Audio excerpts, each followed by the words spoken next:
Hello, in front of me I've got FORD Focus. In this video I'll show you how to set map destination. In the beginning, take a look at the screen display and next go to navigation. Select destination and now you can search for destination, previous destinations, home, work, favorites or POIs. Let's select search and now enter address. Firstly, you have to select town,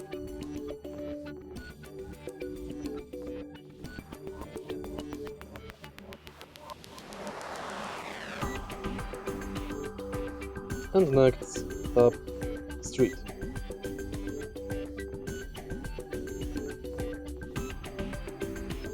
Tap search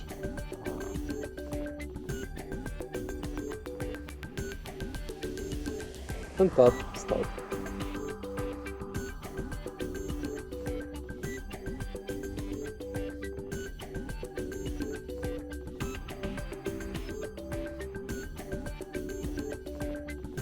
Please proceed to the highlighted route and then the route guiding to apply. To stop navigation route, enter menu and select cancel route, confirm and it's done. If you find this video helpful, please leave like, comment and subscribe.